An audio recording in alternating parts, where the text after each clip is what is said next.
arrancando, en la medida que los compañeros vayan sumándose, vamos a ir, los voy a seguir admitiendo. ¿Se escucha bien? Sí, se escucha bien. Bueno, perfecto. Bueno, em, voy a compartirles la presentación. Antes vamos a empezar a grabar la clase.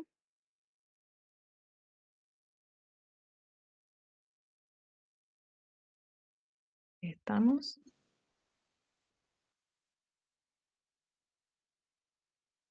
Bueno, no sé si alguno antes de arrancar quiere hacer alguna consulta en particular. La clase de hoy es sobre sector agropecuario, así que el sector agropecuario y cadenas de valor, eso es lo que vamos a estar hoy viendo. Yo ahora, a ver, ahí estamos, empezamos a grabar. Vamos a compartir la presentación.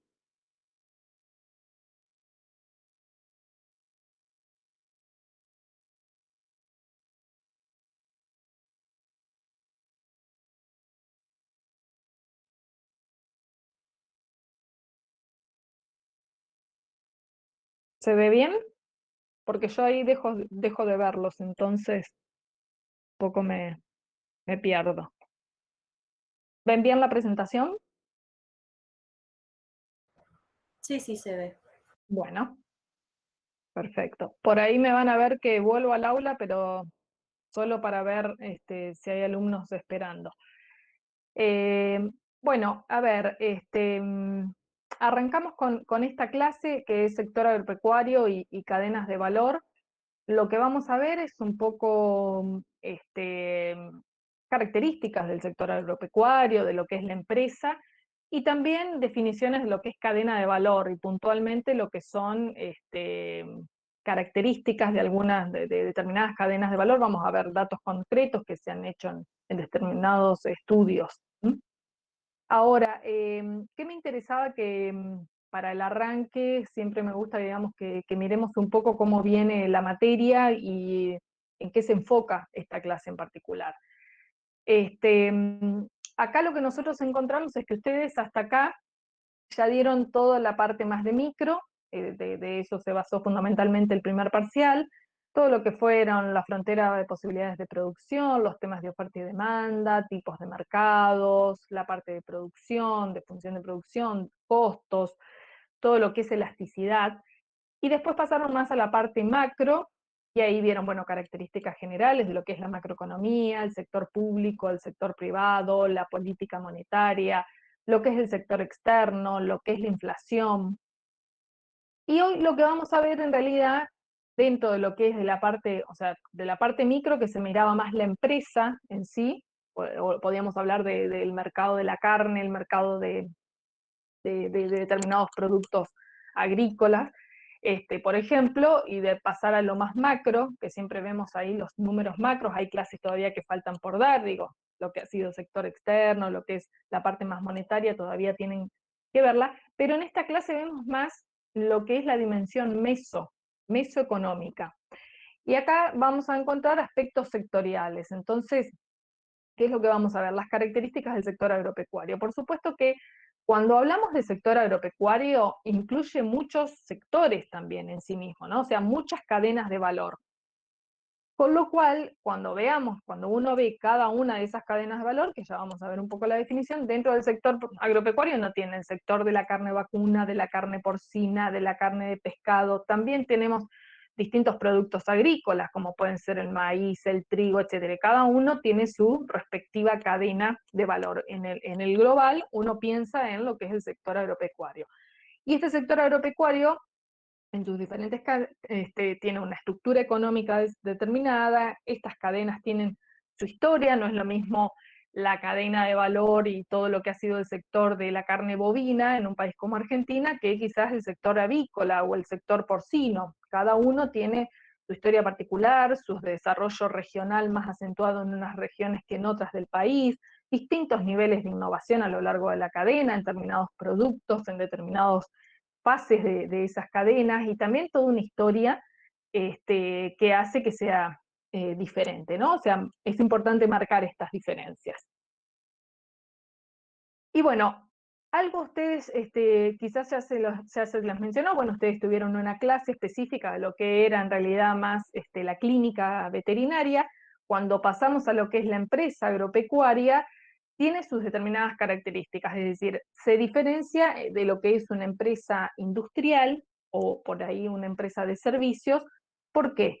Porque tiene determinadas características tales como que en primer lugar el factor tierra, recuerdo cuando vieron lo que eran los factores productivos, factor tierra, capital, trabajo, tecnología, si los podemos agregar, que fue algo visto en la primera clase, todo lo que es el factor tierra es fundamental en este tipo de empresas agropecuarias, ¿no? Es clave para la producción de los bienes.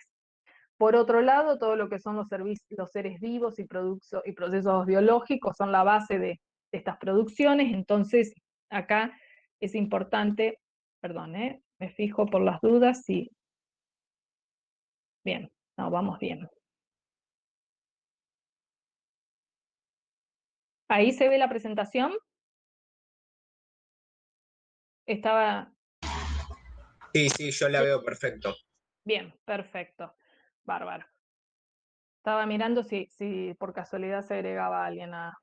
Ahí vamos, seguimos. Bueno, los seres vivos, es decir, son la base de las producciones. Cuando pensamos en cualquier producto agrícola, como decíamos, el trigo, el maíz, sorgo, soja, etcétera, bueno, estamos hablando que dependen de plantas en este caso, en el caso del sector pecuario, de animales. Entonces, bueno, son todos procesos biológicos que hay que respetar también en el marco de estas producciones.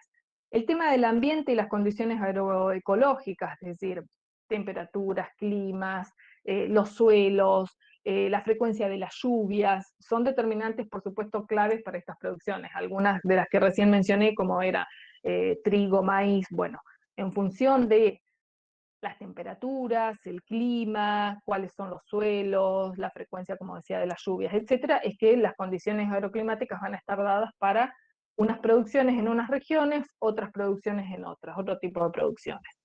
El tema de los ciclos de vida, que es importante respetar los tiempos biológicos. Acá, si bien el ser humano ha tenido una mayor intervención en relación a otros momentos de la vida humana, y en algunas cuestiones ha podido de alguna manera mejorar estos procesos, es cierto que cuando uno piensa, por ejemplo, dentro del sector pecuario, en determinados animales, bueno, por supuesto que si pensamos en que la aparición se tiene que dar en determinada cantidad de tiempo, eso no se puede modificar en un animal.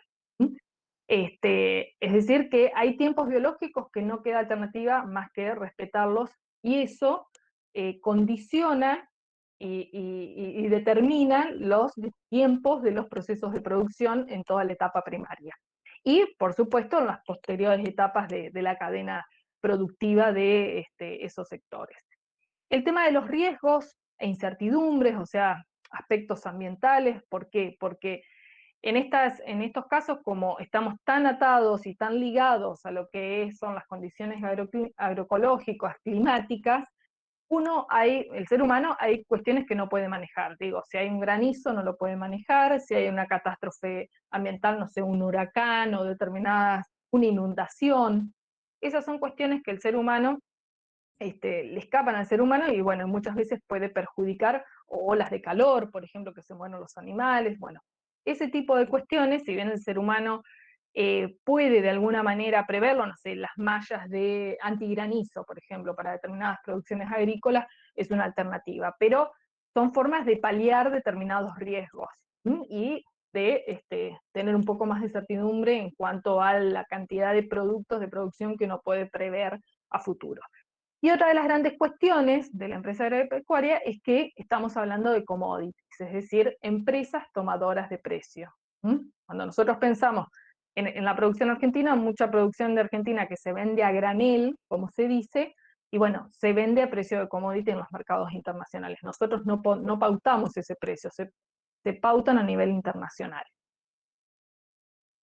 Dentro de esto es la empresa agropecuaria. Por supuesto que cuando pasamos a lo que es el sector agropecuario, muchas de estas características se repiten. Estamos hablando de actividades primarias, se le dice primaria, cuando veamos ahora cadenas de valor, se dice que está, digamos, en la etapa primaria de la cadena, y dependen de los suelos, los climas, las aguas. Y algo que sí es importante es que los suelos, cada uno de los suelos tiene rasgos propios. Inclusive uno puede decir, bueno, la región pampeana, bueno, los suelos de la región pampeana fueron tradicionalmente muy fértiles, pero tienen determinadas características propicias para producciones de determinados cultivos, determinados animales, y como dice acá, es no replicable universalmente. ¿Mm?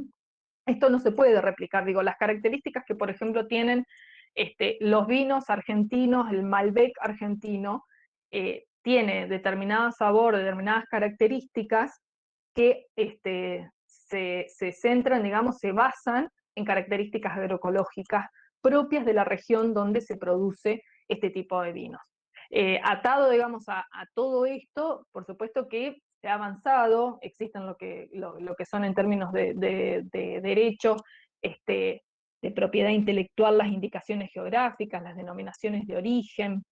En ese sentido, es que se fue avanzando y bueno, es que, perdón, vamos a...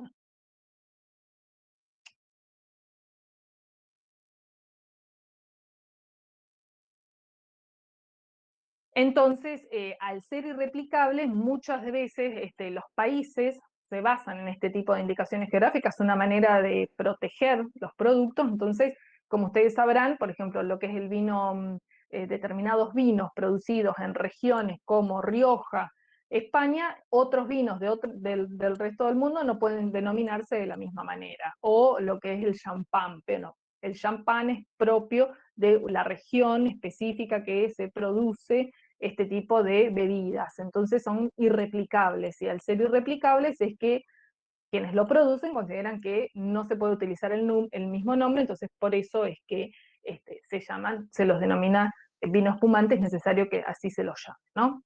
En el resto del mundo que no venda vinos espumantes o champán de esa región que corresponde. Por eso, bueno, el vino es como un caso acá que lo estoy poniendo como ejemplo. Fuertes contenidos idiosincráticos. Bueno, como les decía, en realidad, cuando nosotros pensamos en estos sectores productivos, están anclados generalmente en determinadas regiones por sus propias características, y bueno, es cierto que hay mucho de idiosincrasia misma que se aporta, esa impronta que se da a nivel regional, de saberes locales, de capacidades locales. El tema de la incertidumbre que les mencioné previamente, y el tema de los ciclos de vida, que estábamos hablando de que, bueno, no es posible el ser humano, si bien ha tenido mayor control en determinadas cuestiones del ciclo de vida de producción, que ha ido aumentando, pero hay aspectos que no puede modificar. ¿Mm? Y el otro tema de este sector agropecuario es que está muy ligado a lo que son el sector de agroalimentos y de agroindustria. Y ahí cuando hablamos ya de agroalimentos y agroindustria, estamos pasando, sí, en agroindustria a una fase posterior de la cadena de valor. Bueno, cuando pensamos en cadenas de valor del sector agropecuario, ¿no? Primero, yo para arrancar con el tema de cadenas de valor, me interesa un poco contextualizar qué es lo que ha pasado en las últimas décadas, porque el sector agropecuario a veces, tal como se lo piensa, digamos, en lo que es el campo, se lo piensa en lo que es el trabajador del campo, el dueño del campo, el tipo de trabajo que se hace, el tipo de herramientas, de instrumentos que se utilizan, de tecnologías. Es importante pensar de que el sector agropecuario, además, al igual que en todos los otros, ha sido atravesado por nuevas tecnologías y por todos los cambios que ha habido a nivel mundial. Entonces, a mí me parecía importante un poco contextualizar. Quizás ustedes dicen, bueno, estamos en economía, bueno, esto es parte, todo esto que voy a comentarles ahora de los cambios, han incidido directamente en la economía, en el desarrollo económico de los países. ¿Y a qué me refiero con estos cambios económicos y productivos? Bueno, voy a hacer un poco referencia a lo que ha sido la globalización desde la década del 80. Estamos hablando de desregulación de los mercados financieros, servicios internacionales masivos como las telecomunicaciones, en términos de transporte, lo que es la regionalización, estamos hablando ahí de de la Unión Europea, la conformación de la Comunidad Europea, de lo que es el Mercosur, lo que es el NAFTA. Todo esto, estas nuevas configuraciones regionales, por supuesto que impactan en el sector agropecuario, porque cuando hablamos de esto, hablamos de mercados comunes, hablamos de cuestiones arancelarias, de intercambio entre los países que formaban parte del Mercosur, entonces hay todo un conjunto de acuerdos, y en torno a eso también acuerdos en relación a las producciones agropecuarias, ventas, digamos, al exterior de los países miembros del Mercosur, por ejemplo. El fin del modelo, otro de los aspectos claves, el fin del modelo hegemónico americano de organización, o sea, estamos hablando del modelo de tipo fordista, que era de producción masiva, con economías de escala, con productos estandarizados. Digo, acá entra en juego todo el tema de organizaciones. Algunas cuestiones ustedes estuvieron viendo en materia de organizaciones con el profesor Tazara y con Claudia Fernández. Bueno, en materia de organizaciones, lo que es todo este tema de organización de las empresas, de la organización industrial, bueno, ahí también hay cambios de modelos, estábamos hablando de un modelo como el del Fordistas, bajo esas características, pero surgen otros nuevos paradigmas y formas organizacionales, nuevos modelos organizacionales, como en Japón lo que es el just in time, o sea, el justo a tiempo, en Alemania, en Italia, mucho ligado a lo que es la asociatividad, caracterizado por lo que se denomina clúster, pero en Italia distritos industriales. Otra de las características es el tema de la revolución microelectrónica, más conocido para nosotros lo que son las TICs, la era de la informática y las telecomunicaciones. Aparecen los microprocesadores, la fibra óptica, todos los desarrollos del software, del hardware, internet, digitalización, etc. O sea, todo el desarrollo de lo que es el paradigma TIC, de tecnologías de la información y de la comunicación. Hoy en día, esto fue hasta hace muy poco, pero hoy en día se sigue avanzando y todo el tema de la digitalización, quizás ustedes hayan escuchado algo de esto, ya se habla, digamos, de digitalización, se habla mucho de la robótica, se habla mucho de la manufactura avanzada o de lo que también se conoce como el fenómeno de industria 4.0, que en realidad es la forma en que lo denominan los alemanes. El tema de los incrementos de la productividad, también la importancia para los países de mejorar competitividad, y acá es donde la mejora de la productividad viene atado, o sea, es muy importante mejorar en términos generales la competitividad. Y la competitividad ya no es solamente bajar costos laborales, o sea, ¿cómo mejoro yo mis precios? Bueno, no es solamente bajar el costo laboral o esperar que se devalúe la moneda para yo poder vender al exterior y que se abaraten los productos nacionales, los productos argentinos, sino que la competitividad empieza a estar ligada y relacionada a otras cuestiones como la innovación, el desarrollo tecnológico, los cambios organizacionales, como les mencioné antes, la formación fuerte en recursos humanos, y por último, mencionar el tema del trabajo en redes. Todo lo que es modelos también organizacionales de trabajo en redes, mucho de la vinculación entre universidades, el desarrollo de la investigación y desarrollo de las universidades, su vinculación y aplicación al sector productivo. Cuando hablo del sector productivo estamos hablando de empresas, de cámaras empresariales, de asociaciones de empresarios y de productores, por ejemplo, en el sector agropecuario. Bueno, todo este conjunto de redes, sumado a instituciones científicas y tecnológicas, a centros tecnológicos, este trabajo en redes se hace necesario en estas nuevas décadas para que los países puedan avanzar en materia de desarrollo económico. Y un concepto que aparece muy fuertemente es el de la innovación, que cuando hablamos de innovación a veces se cree que la innovación siempre pasa por el sector industrial, y la realidad es que la innovación también pasa por el sector agropecuario. Cuando hablamos de innovación tecnológica, cuando hablamos de innovación con una base fuerte de investigación y desarrollo, todo esto también se ve en el sector agropecuario. Cuando hablamos de semilla genéticamente modificada, por ejemplo, estamos hablando de investigación y desarrollo aplicada a determinadas producciones. Pero no solo eso, también toda la maquinaria aplicada al sector agropecuario también ha tenido innovaciones muy importantes y no podemos dejar de mirarlo. ¿Por qué? Porque la productividad en el campo, en la producción tanto de productos agrícolas como pecuarios, digamos, dentro del sector pecuario, ha estado de la mano de desarrollos de equipamientos y de otros productos que han hecho que haya una mayor productividad dentro del sector. Entonces, ¿de qué hablamos cuando hablamos de innovación? ¿Mm? Hablamos de nuevos procesos, hablamos de nuevos productos, siempre con un nivel más elevado de originalidad. No quiere decir que cuando hablamos de innovación todo tiene que ser innovación completamente radical. Pueden ser innovaciones, como se denominan, incrementales, que van de a poco mejorando. Pero también podemos hablar de innovaciones organizacionales, como les decía, ustedes cuando estuvieron viendo con Claudia y con el profesor Tazara. En realidad, la forma de organización de la empresa agropecuaria no siempre fue la misma, esto también va cambiando, y a nivel internacional, digo, en el sector industrial ha habido muchos de estos cambios. Esto lo menciono porque en función de también cómo va cambiando toda la industria, la agroindustria, y pensando el sector industrial ligado a lo que es la producción primaria, eso también arrastra, digamos, innovaciones a nivel de, esto también genera cambios en la producción primaria. Y también innovaciones a nivel comercial. Por ejemplo, el caso de hoy en día, bueno, en su momento, ¿no? Pero todo lo que fue Mercado Libre. Bueno, eso por poner un ejemplo, ¿no?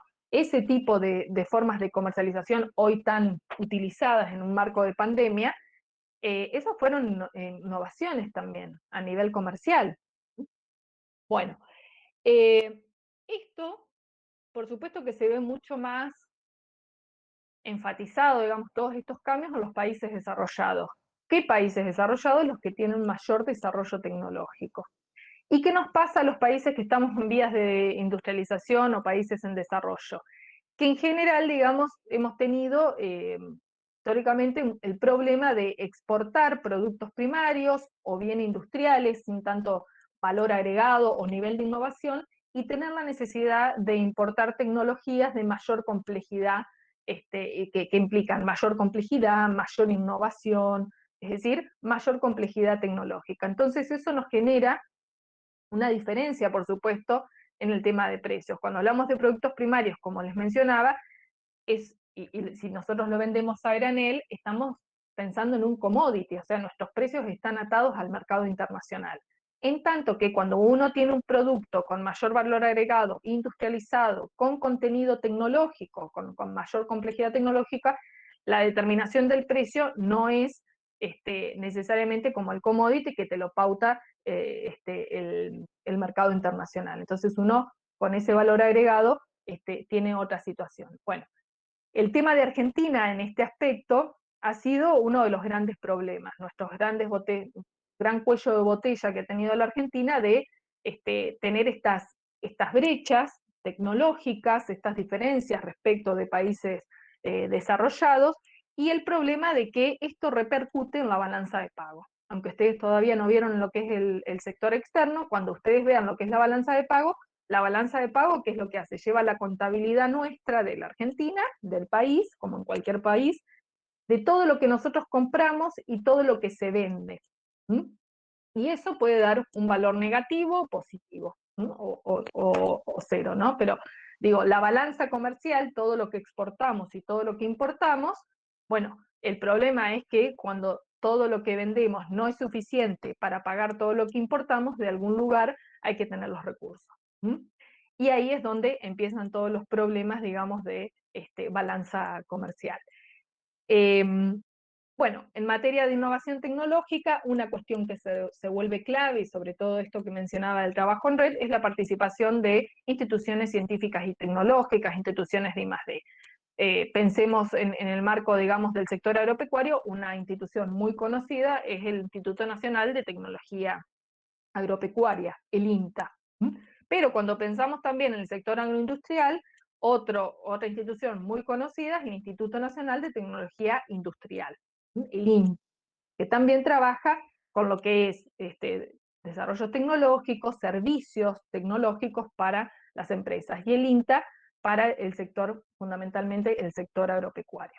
Entonces todo esto, estos paradigmas, la relevancia de la innovación para que las empresas sean competitivas, se ha vuelto clave para el desarrollo económico.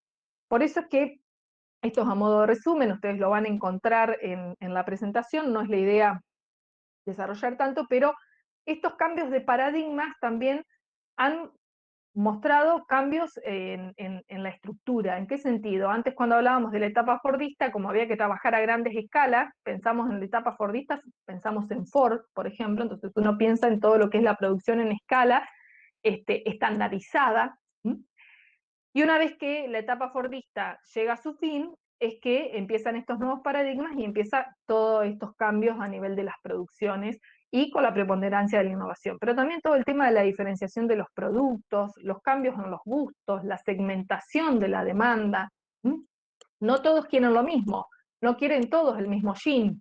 La variedad que uno encuentra hoy de prendas en relación a lo que era en una etapa más de productos estandarizados es fenomenal, o sea, hay una variedad muy grande, hay una diferenciación muy grande de los productos, uno no es lo mismo hace 30 años cuando uno iba al supermercado, la variedad que encontraba en determinados productos de la que hoy encuentra, ¿no? En materia, por ejemplo, de galletitas, de bebidas, uno va y no solo encuentra las típicas gaseosas que se encontraban hace 3 décadas atrás, sino que hay una variedad enorme de bebidas con gas, sin gas, saborizadas, etcétera, por poner un ejemplo.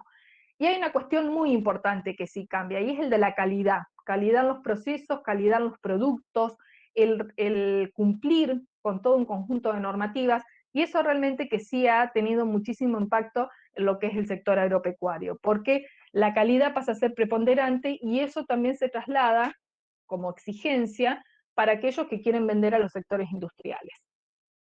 Con lo cual, lo que vemos acá es que, en definitiva, ligado a lo que es la economía, todo esto implica un cambio tanto en la oferta como en la demanda. El que ofrece, las empresas que ofrecen, tanto grandes como pequeñas y medianas empresas, necesitan ser más innovadoras, generar productos, procesos nuevos, cambios permanentemente, cambios organizacionales, diferenciación de producto. Bueno, todo esto y mantener mucho la calidad.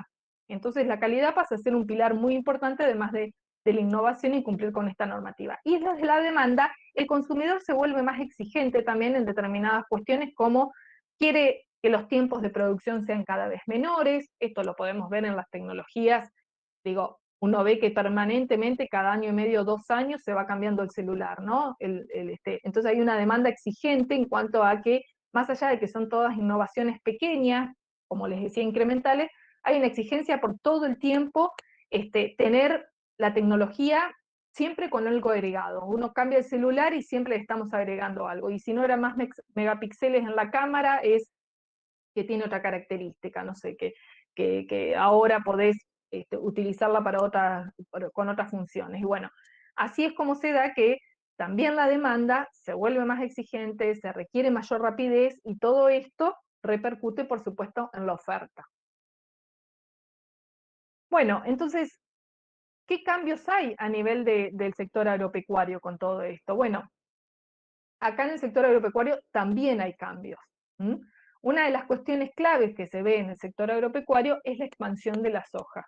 Hablando del caso de Argentina, ¿no? A nivel mundial, también todo esto que les estoy comentando de estos cambios de paradigmas han impactado en el sector agropecuario todo el mundo. ¿Mm? Cuando nos remitimos más puntualmente a Argentina, uno de los fenómenos que ha generado un cambio importante es, por ejemplo, la expansión de la soja. ¿Mm?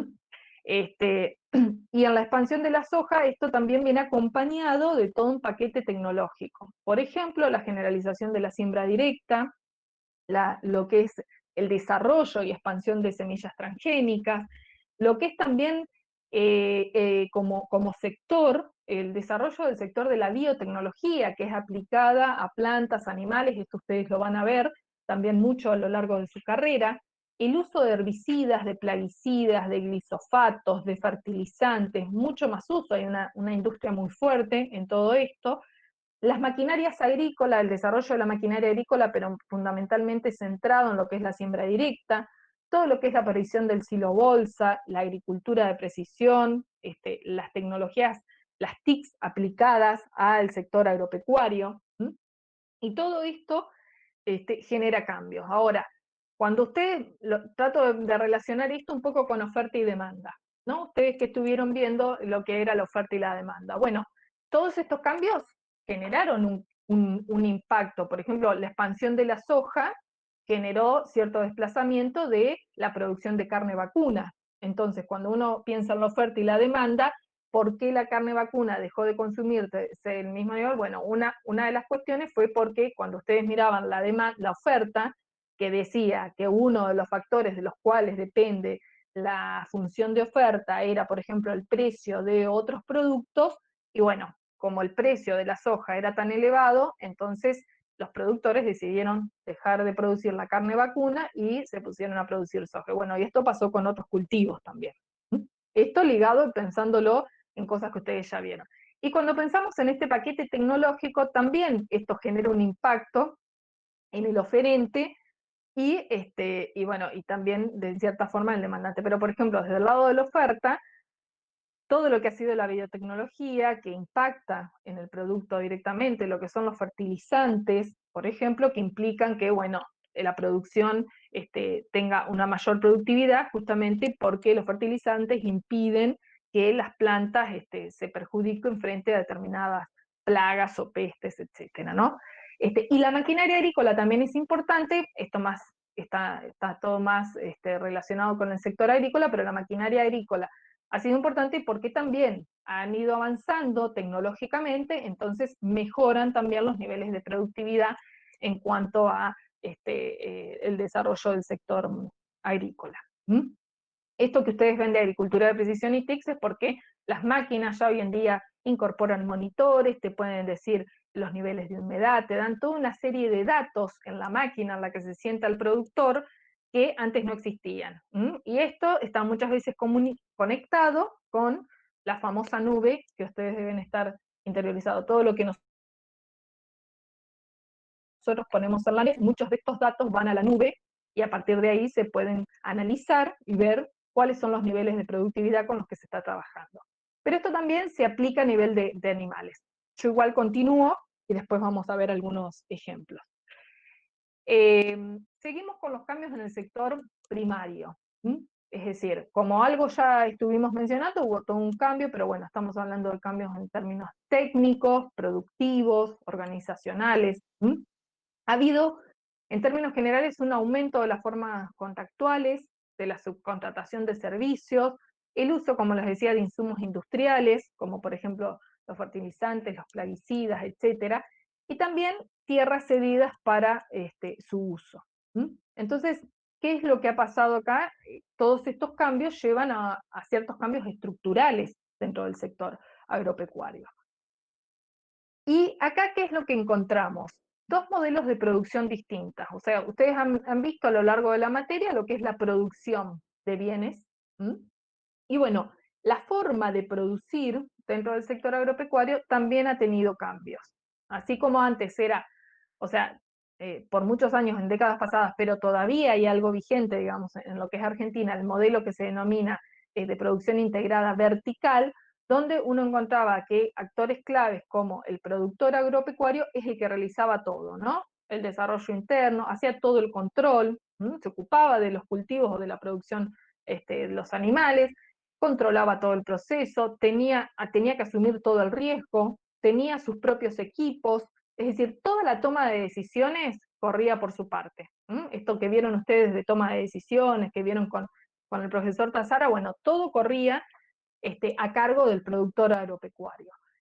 Y otra de las formas, de las modalidades, era el dominio el arrendamiento, ¿no? Del factor tierra y la explotación directa por parte del productor agropecuario. Esto podríamos decir que era más un poco el modelo tradicional, donde había grandes productores, donde habitualmente el productor vive en el campo, está localizado en ese mismo espacio.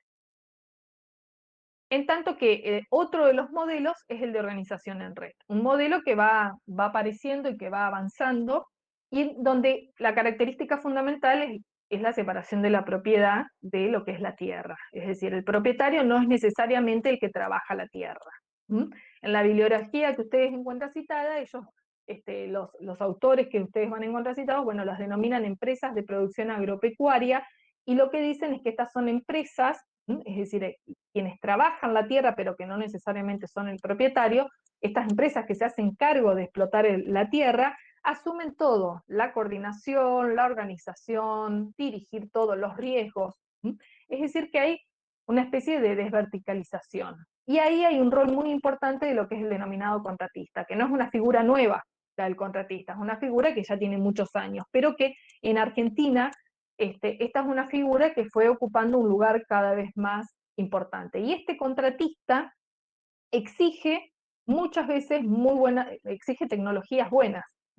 Es decir, el contratista está atrás de que la maquinaria sea lo más eficiente posible. ¿Por qué? Porque es su trabajo. Él se ocupa de trabajar una tierra, la deja, se va a la tierra de otro propietario, la trabaja, termina todo y se lleva sus máquinas y todas sus herramientas y hace lo mismo en otros campos. Entonces, a este contratista sí le interesa que la máquina sea buena, sea eficiente, etcétera.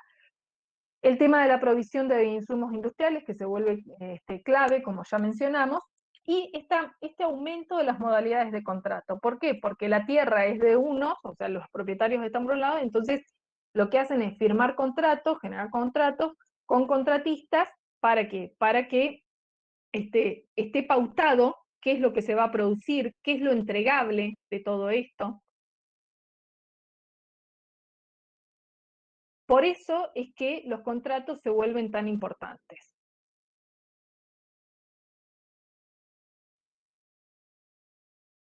Es por este motivo que se vuelven tan importantes. Y ahí es cuando surgen todo un conjunto de actores nuevos. Por eso esto se denomina que esta es una forma de trabajo en red. Cuando vemos este gráfico, ¿qué lo encontramos?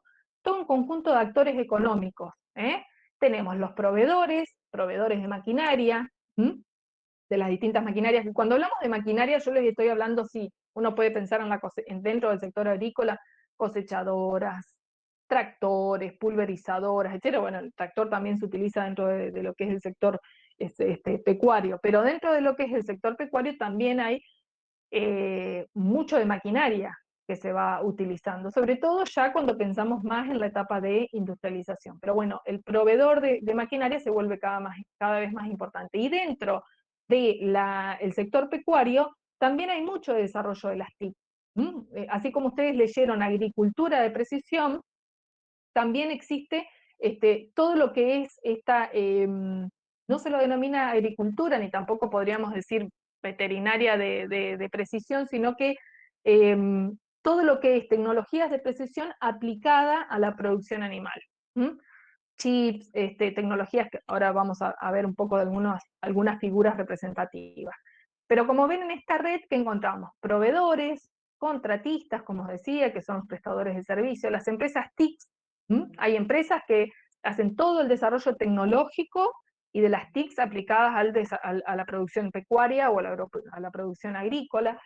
Los proveedores de insumos, los sistemas de almacenamiento, los pools, los fideicomisos, transportistas, agentes financieros, es decir, todo un conjunto de actores económicos que cuando pensamos entonces en el sector agropecuario no es solamente el propietario de la tierra y la empresa agropecuaria que brinda el servicio al propietario, sino que estamos pensando en todo un conjunto de actores económicos que entran en juego y que trabajan en red. Y en el medio de todo esto hay todo tipo de empresas. Está la gran empresa, los propietarios tradicionales, el pequeño productor, el que tiene producción familiar, el que tiene... Bueno, acá encontramos una variedad enorme en términos de tamaños y de formas de trabajar. Cuando hablaba de los cambios tecnológicos en procesos y productos, bueno, esto es bien aplicado al sector veterinario, ¿no? Excepto en el caso de un par de fotos, pero como ustedes ven acá, la primera foto, la que está arriba a la izquierda, eso por ejemplo es un ascensor que se fabricó de hecho en Argentina, y lo que se hace es una especie de ascensor, digamos, para lo que son la producción ovícola, para lo que son huevos. Con lo cual, este tipo de tecnologías se utilizan en las plantas del sector avícola para poder lograr mayor eficiencia y automatización. Mucho de esto de la automatización se utiliza en lo que son las empresas agroalimentarias, en lo que son las empresas de alimentos. Las fotos de al lado, en cambio, bueno, encuentran que si bien vemos la producción, también están organizadas de determinada manera. Ustedes, como verán, esta división que ven acá, con esta estructura metálica, también hace a formas distintas de organización de la producción pecuaria. Y también con tecnología que, como ven ahí, es una tablet, y bueno, se maneja toda la tecnología, y como les decía, mucha de esta tecnología después va a la nube. La producción acá, como ven, avícola, también seguimos en la siguiente foto, que también se automatiza, bueno, todo lo que es la limpieza, el desplumado, bueno, también existen equipamientos para eso. Encuentran un dron ahí abajo a la derecha. Mucho de esto de los drones se utiliza también para poder conocer datos claves de la producción. Y esto, como ven en la parte del otro lado, un monitor aplicado en una máquina agrícola que también sirve para lo que los había comentado. Es decir, cuando vemos todo esto, esto es en las famosos, digamos, smart farm, digamos, todo lo que es la granja inteligente, etcétera, pero ustedes, como ven en esta imagen, ¿qué es lo que encuentran? Bueno, que cada vez más se tiende a que dentro de las producciones agropecuarias se trate de tener mayor información. Y en función de esto es que se utiliza la tecnología. La tecnología se utiliza para saber, bueno, se utilizan sensores de temperatura, se trata de saber cuáles son los niveles de temperatura, cuáles son los óptimos, entonces hay un control de las temperaturas. Los sensores son un producto clave, digamos, en todo lo que es para poder medir. Y toda esta información, los drones, como ven ahí, los sensores para medir humedad, bueno, toda esa información, como ustedes ven, va a la nube, y después el productor lo que puede hacer es analizar esos datos, procesarlos, etcétera. Bueno, eso es mucho de las tecnologías que se están utilizando a nivel del sector agropecuario. Hasta acá no sé si tienen alguna consulta o comentario. Si no, bueno, seguimos. Esto era un poco un pantallazo de cómo vienen dándose algunos cambios que no pueden dejar de considerarse, y además en un contexto de pandemia como el que estuvimos ahora, todo esto se acelera dentro de lo que es lo que son los cambios vinculados a las tecnologías de la información, de la digitalización, y esto aplicado a los distintos sectores productivos, incluso el sector agropecuario. Vamos un poco a los conceptos, o sea, porque hoy vamos a ver cadena de valor. ¿Por qué a mí me interesa que veamos el tema de cadenas de valor? Porque se vuelve clave, es decir, cuando nosotros pensamos en desarrollo económico, si no pensamos en agregado de valor, no podemos pensar en desarrollo económico. Y estas cuestiones de problemas estructurales que Argentina tiene y arrastra, tal como les mencionaba, estos cuellos de botella, estos problemas de balanza de pago, cuando uno dice exportamos y no podemos cubrir lo que importamos. ¿Por qué? Porque importamos con mayor valor agregado o algunos productos que no podemos producir a nivel de Argentina. Bueno, el agregado de valor es clave para poder salir de estos problemas estructurales en las distintas cadenas de valor. Algunas, en nuestro caso, digamos, charlando acá, viendo en la clase, es todo lo que sea legado al sector agropecuario, ¿no? La agroindustria.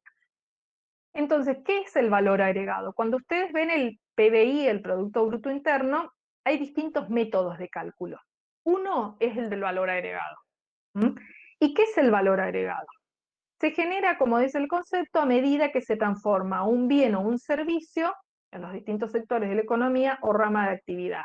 Es decir, es la suma de los valores añadidos brutos. Nosotros estamos hablando acá del agregado de valor, es decir, pensamos desde la parte primaria, desde la fase primaria, ejemplo, desde la semilla de trigo, y después, ¿qué vamos a tener como producto final? Bueno, el pan ya entregado por la distribuidora, la panificadora. Un ejemplo típico. Ahora vamos a ir a algunos ejemplos.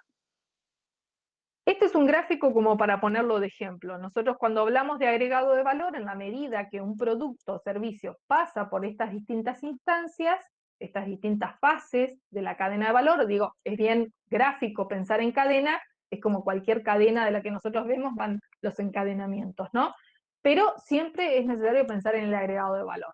Y tenemos el sector primario, y para su cálculo, ¿qué es importante? Nosotros cuando pensamos en el sector primario, siempre poníamos el ejemplo del pan, ¿no? ¿Qué pensábamos? Bueno, tenemos la semilla de pan, pero bueno, la semilla de pan, de trigo, pero eso requiere de tierra, requiere de determinadas herramientas. Digo, acá estamos pensando justamente en las distintas maquinarias, estamos pensando en los fertilizantes, estamos pensando en todo un conjunto de insumos que se necesitan ¿para qué? Para lograr, o sea, necesitamos aplicar capital, trabajo y tierra, esto que lo ven en siglas, LKT, ¿no? Abajo son los factores productivos, como se menciona. Nosotros necesitamos agregar capital, trabajo y tierra ¿para qué? Para lograr el trigo. Y ese es nuestro primer producto final. Eso que ven acá, producto final 1, que es el trigo. A partir de acá es que pasamos ya a una etapa industrial, por ejemplo, los molinos, ¿no? Las molinerías. Entonces ahí es donde vamos a llevar como insumo el trigo y el producto final al que vamos a llegar, por ejemplo, es la harina y paso seguido el pan. Pero para llegar a la harina necesitamos que agregar factores productivos, trabajo, capital y tierra. El trabajo de las personas que trabajan en este tipo de empresas, las maquinarias que se necesitan, el factor tierra también, la tecnología, etcétera. Con eso llegamos al producto final 2, que vendría a ser en este ejemplo la harina, o el pan, que requiere de otra etapa más productiva, ¿no? Es decir, vamos siempre agregando valor. Y la etapa final, o sea, es la terciaria, como dice acá, o comercialización. Ustedes en general pueden encontrar como sector primario, secundario y terciario, o sector también primario de recursos naturales, sector industrial y sector comercial, que es la última fase. Y en esta fase también uno piensa en el pan, pero después hay que distribuirlo, hay que venderlo, hay que tener, digamos, toda la etapa de comercialización y venta. Entonces, el insumo puede ser, pensamos en una panificadora, una distribuidora, el insumo, bueno, es el pan que le facilita las panaderías, pero ellos después lo distribuyen. Y para eso también agregan factores productivos, capital, trabajo y tierra. No capital por determinadas máquinas, pero necesitan vehículos para trasladar los productos, necesitan también software de gestión y de logística, por ejemplo, los recursos humanos, los espacios físicos donde están instaladas las empresas. Entonces, todos esos factores productivos que finalmente permiten llegar al producto final, podríamos pensar que ya es el pan puesto en la panadería al público. Entonces, ¿de qué hablamos? ¿De qué se trata, digamos, cómo calculamos el valor agregado?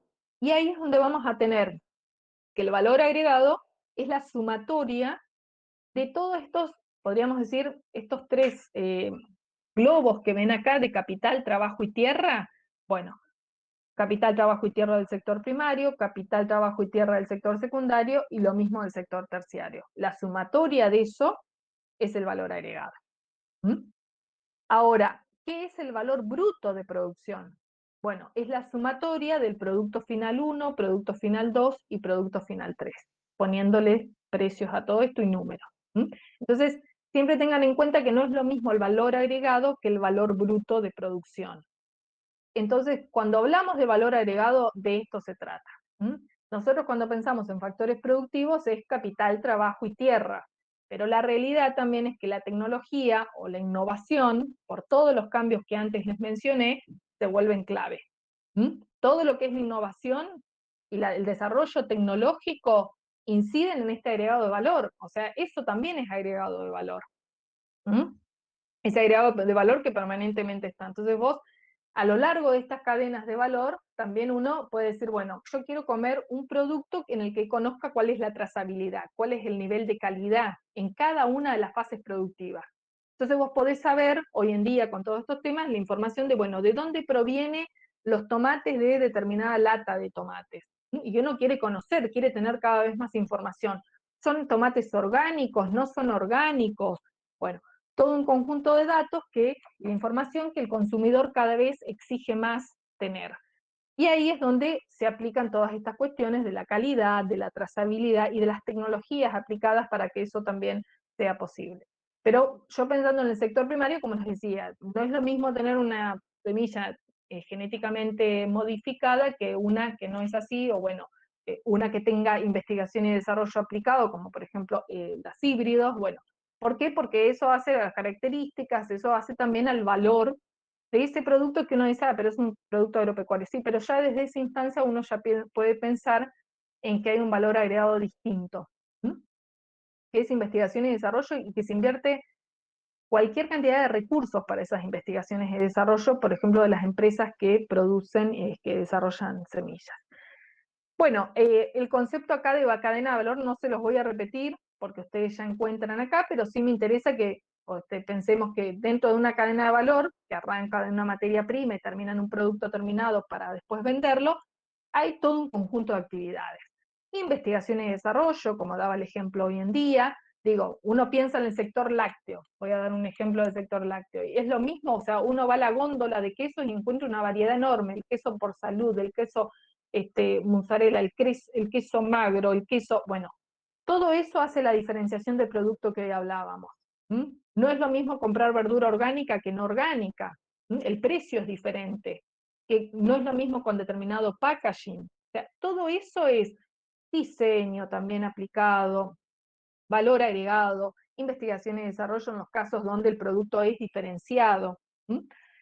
Y las etapas de comercialización, distribución, postventa, que también es muy importante. Uno cuando compra una máquina, por ejemplo, después puede tener un servicio postventa. Bueno, eso es parte también de las actividades de una cadena de valor.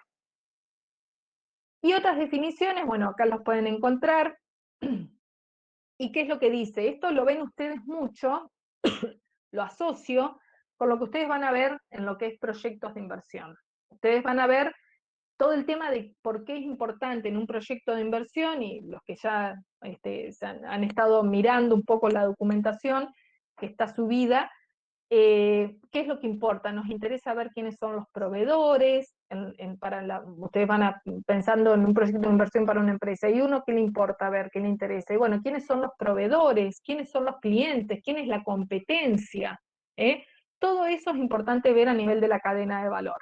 Acá uno de los autores, bueno, Michael Porter, que trabaja mucho de todo esto, las 5 fuerzas competitivas, que eso se ve mucho cuando ustedes vayan a ver el tema de proyectos de inversiones, como que lo van a ver bastante aplicado a todo esto, porque siempre se está tratando de ver cuáles van a ser las ventajas competitivas de la firma.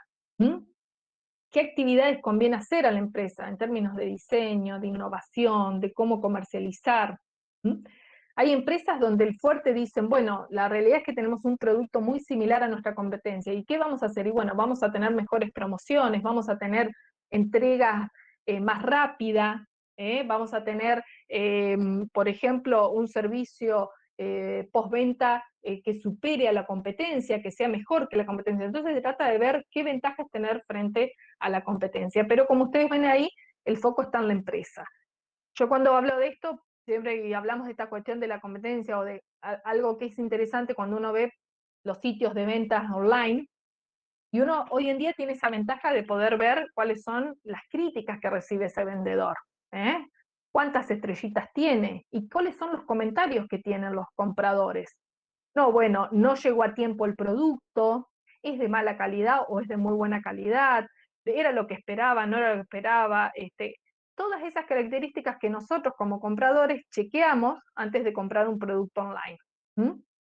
Y hacen, por supuesto, las ventajas que uno puede ir encontrando del producto que quiere comprar. Eso es una de las visiones, digamos, y otros también autores lo que hacen al mirar lo que son las cadenas de valor es enfocarse mucho en las relaciones entre los eslabones. Y acá son las relaciones fundamentalmente de poder. No es lo mismo una cadena de valor como la automotriz, donde cuáles son las empresas que tienen el poder ahí de mando, digamos, de gobernanza en esas cadenas. Las grandes terminales, ¿no? Las empresas que nosotros ya conocemos, multinacionales, que son las grandes terminales automotrices, Volkswagen, Renault, Ford, etcétera. Todas estas. Entonces, uno que ve en esos casos, bueno, son grandes empresas, grandes terminales que determinan a sus proveedores los niveles de calidad, el tipo de producto que necesitan, son cadenas bien jerárquicas, como para poner ejemplo, que es un poco más fácil de ver. Pero nosotros remistámonos un poco a lo que son cadenas más relacionadas a los temas que tenemos. ¿Hasta acá alguna duda o consulta? Yo porque tengo la imagen acá y por ahí no los puedo ver. ¿Alguien que quiera consultar algo?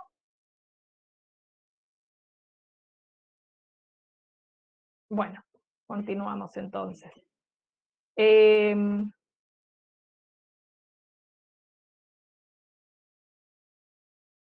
Acá seguimos. Bueno, miremos esta cadena, que después les voy a poner un ejemplo. La cadena de valor porcina. ¿Mm? ¿Qué es lo que encontramos a grandes rasgos? Bueno, vamos a tener un conjunto de insumos, de equipamiento que se necesitan, como por ejemplo, un insumo clave es el maíz en la producción, ¿no? Porque es el alimento clave, uno de los alimentos claves para la producción porcina, ¿no? Y ahí vamos a hablar de la producción primaria, donde quienes van a estar fundamentalmente como actores económicos, los productores primarios. ¿Mm? Y también, como les decía, va a haber proveedores, el proveedor del alimento, el proveedor de los controles, por ejemplo, va a haber veterinarios también ofreciendo sus servicios en esta etapa de la cadena productiva, y toda la etapa fundamentalmente en términos de actividades de cría y de engorde, que acá también van a encontrar diferenciación, o sea, no es que todos producen de la misma manera, los modelos de producción, digamos, no son todos para todos lo mismo, y las condiciones en las que se hace la cría y el engorde. O sea que acá ya encontramos también diferencias, pero después vamos a ir a este ejemplo en particular. Después viene la etapa de la industria. ¿Qué tenemos acá? La faena, el despote, la elaboración de los chacinados, de salazones, etc. Acá estamos hablando de productos industriales. ¿Quién es un actor clave en todo esto? Los frigoríficos, por ejemplo, ¿m? Y los chacinados.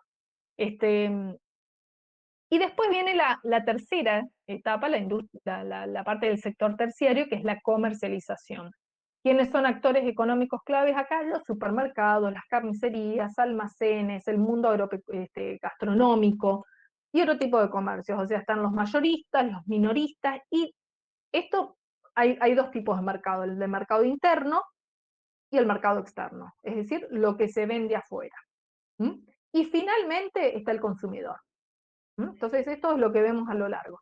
Pero como ustedes pueden ver abajo, esto está atravesado por todo un conjunto de otros actores. Por ejemplo, organismos dedicados a la regulación, ¿eh? SENASA, organismos de la administración pública específicos, hay organismos científicos y tecnológicos como el INTA, las universidades, el INTI, el CONICET, que hace investigaciones específicas sobre la producción de la cadena porcina, las universidades, ustedes pueden encontrar universidades en las distintas regiones donde se produce la carne porcina, que bueno, o la producción primaria porcina, que hay universidades que se dedican, universidades veterinarias que están más dedicadas a este tipo de producciones. Entonces ahí encontramos, y todo el tema de la logística también, que es muy importante, cada vez más importante, a lo largo de estas cadenas. Me voy a otro ejemplo. Me voy a otro ejemplo, dentro del sector también estamos pensando en el sector apícola, dentro del sector pecuario, pero fíjense qué distinto. Estamos hablando de la primera etapa del sector primario, donde tenemos, bueno, todo lo que es la producción, armado de materiales de alimentos, la cría de reinas, la invernada, todo un conjunto de actividades muy distintas a lo que puede ser el sector porcino.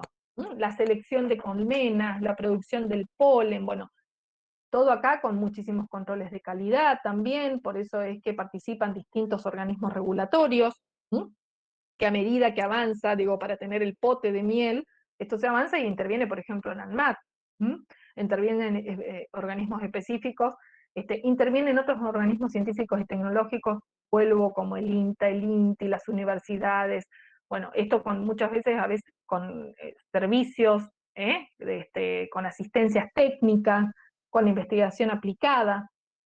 Pero bueno, yéndonos a la cadena, dentro del sector primario, ustedes encuentran toda una serie de actividades, ¿no? Mencioné yo la que era la producción, pasamos a la extracción. Actividades específicas de la extracción, el escurrido, el centrifugado, el prensado, el filtrado, etcétera, que eso se hace en las salas de extracción. Y después, la parte del envasado, ¿no? A granel, con almacenamiento, con envasado, bueno, lo que son las salas de fraccionamiento. Y recién después pasamos a la etapa industrial, donde está el procesamiento del producto y de los subproductos. Porque no es solamente pensar en el pote de miel, tenemos que pensar en las otras industrias derivadas, panificación, o sea, ¿qué otros usos se le dan a nivel industrial? Panificación, golosinas, usos medicinales. Y la última etapa es la de comercialización.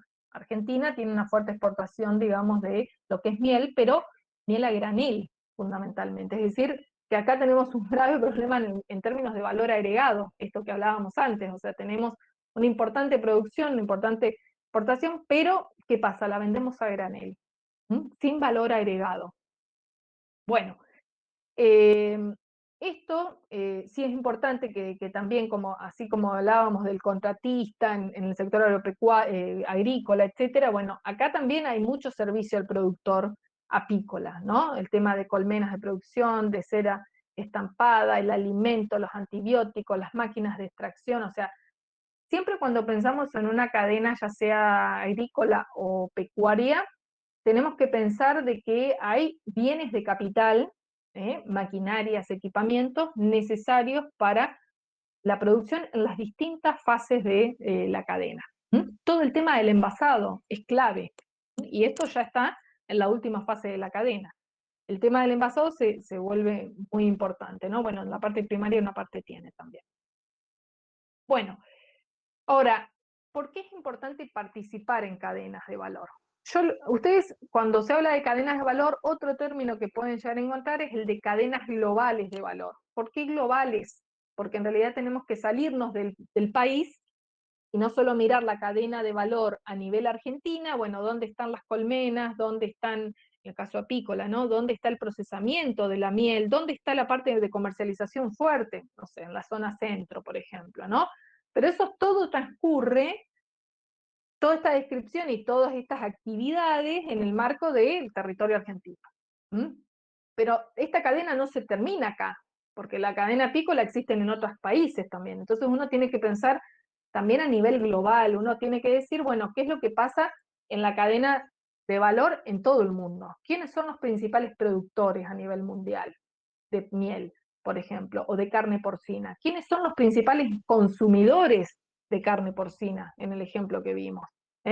¿Y quiénes son los que, y no todos van a hacer lo mismo, hay unos que se dedican más a la parte de faena, otros a toda la parte de menudos, por ejemplo, otros tienen muy fuerte la genética. ¿Por qué? Porque han tenido un buen desarrollo de la genética, entonces eso tiene mucha importancia, porque desde el principio de la cadena ya no es lo mismo tener una carne porcina de una genética que de otra. Entonces, uno tiene que mirar estas cadenas a nivel global y ver qué es lo que pasa. Cuando uno mira, doy de nuevo el ejemplo del sector automotriz, cuando uno mira el sector automotriz, bueno, ¿Argentina tiene una empresa automotriz?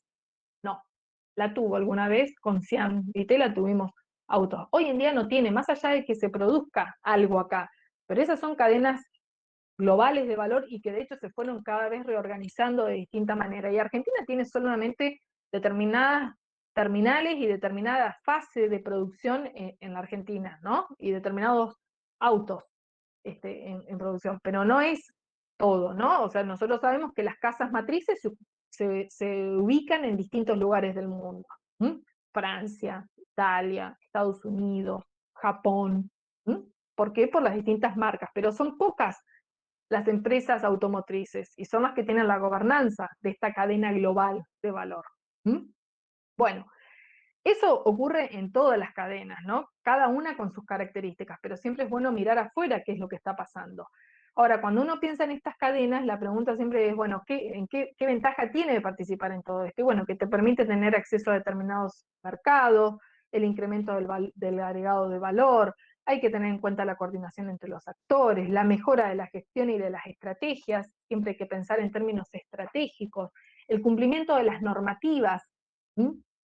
Ustedes cuando vean la parte de comercio exterior y de comercialización, de todo lo que es no solo balanza de pagos, sino también el comercio internacional, en términos agropecuarios, o sea, hay que cumplir, para poder exportar, hay que cumplir toda una serie de requisitos fitosanitarios, lo que se llaman las barreras, por ejemplo, fitosanitarias. Entonces, si vos no cumplís con determinados niveles de calidad y condiciones fitosanitarias y requisitos fitosanitarios, hay países a los que no se puede vender.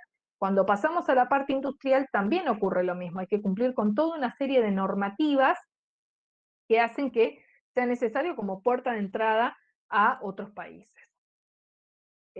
Por eso tan importante todo esto. Bueno, ahora, esto ha sido un poco toda esta parte teórica, ¿no? Cuando nos metemos ya directamente en las cadenas agroalimentarias, yo les tengo acá, ustedes lo encuentran ahí en ese link que yo les puse, pero es un documento pesado, hago esta aclaración, es un documento pesado, entonces en la cartelera estaba esto, pero yo directamente les dejo acá los links porque son documentos que son pesados, entonces había problema para bajarlos, así que ustedes lo pueden directamente cliquear, digamos, sacar estos links y lo encuentran publicado. Van a encontrar el trabajo 2010 y 2019, ¿no? Estos dos trabajos que están acá citados. Pero les voy a aclarar algo. El trabajo del 2010 es un trabajo muy parecido al del 2019, sino que el del 2019 tiene los datos actualizados y además, bueno, algunos autores Cambia que hicieron este trabajo. Y estamos hablando acá, para irnos directamente a los ejemplos, de 31 cadenas de valor agroalimentaria. ¿Cuáles son estas 31 cadenas? Porque me interesa que veamos algunos datos para entender nuestra estructura agropecuaria. Entonces, ¿qué vemos acá?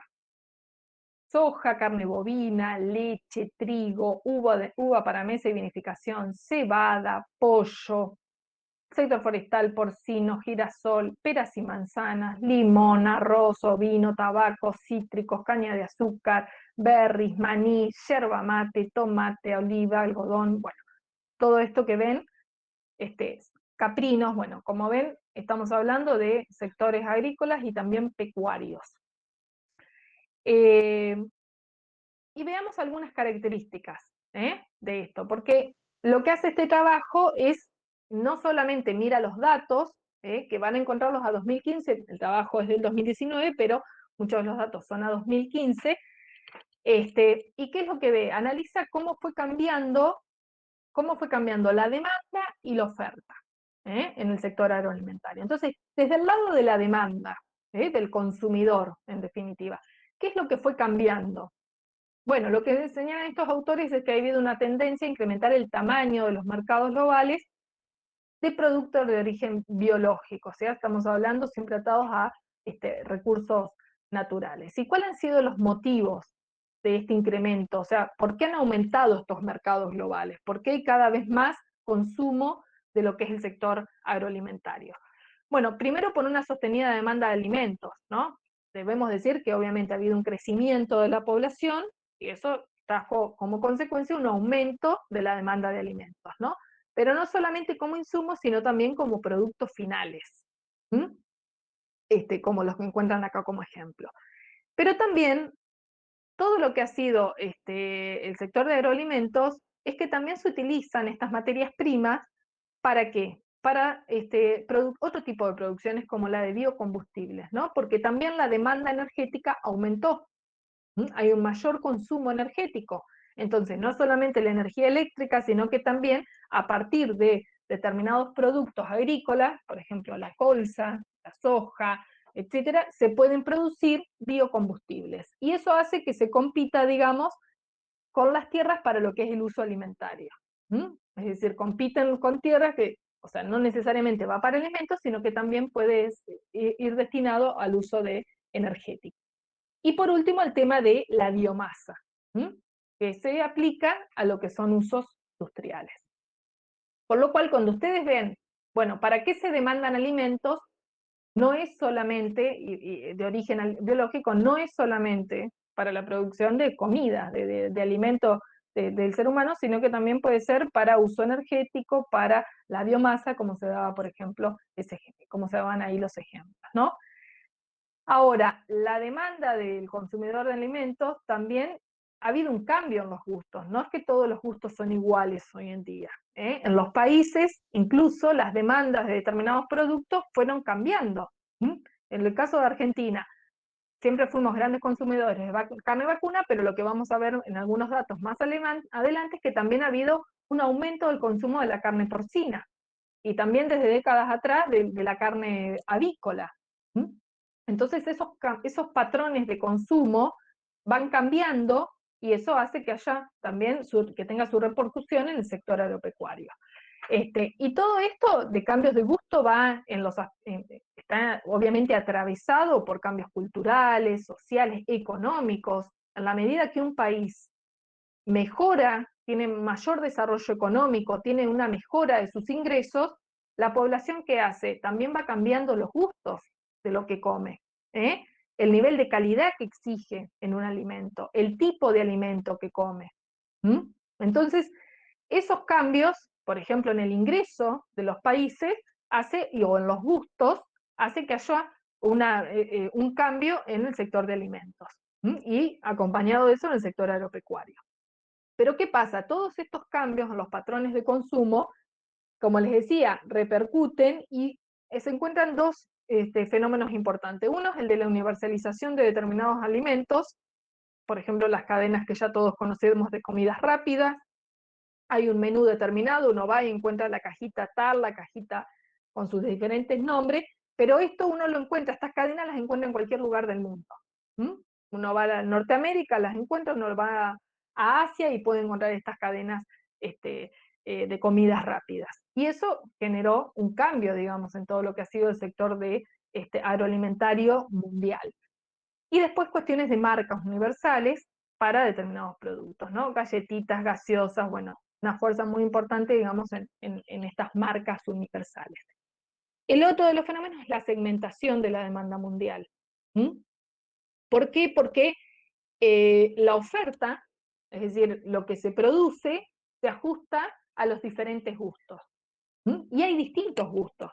Hay una segmentación y hay una mayor o sea, cada vez son más sofisticados, entonces eso uno lo puede encontrar en la ciudad de Buenos Aires, es como que uno lo puede ver, cada vez más restaurantes y la gastronomía, digamos, que tiene distintas comidas, distintas variedades étnicas y distintos tipos, entonces encontrás alimentos más saludables, cada vez más, no solo gastronomía, sino negocios que ofrecen comercios, que ofrecen una gran expansión de lo que son las dietéticas, que venden productos orgánicos, productos saludables, alimentos elaborados, etc. Bueno, todos estos cambios y diferenciación en la demanda han generado un impacto también desde el lado de la oferta. ¿Y qué pasa desde el lado de la oferta? Hasta acá vimos la demanda, ¿no? Y desde el lado de la oferta, estos cambios de consumo y de patrones de consumo, como mencionaba, generan un cambio de todo lo que es la oferta, de las empresas productoras de alimentos. Entonces, ¿qué pasa? Hay una mayor complejidad en las etapas de producción, en las tecnologías que se utilizan en productos y procesos, en toda la logística y transporte. Es decir, el que produce alimentos no depende ya solamente del clima. No es que solamente hay una cuestión agroclimática de la cual depende, porque en realidad es parte de una red, ese productor agropecuario, que depende de cadenas de supermercados, que depende de cadenas gastronómicas, que exigen calidades, determinados tipos de productos, y entonces eso hace que la producción también tenga que acomodarse a esos cambios de los clientes, de la demanda del consumidor.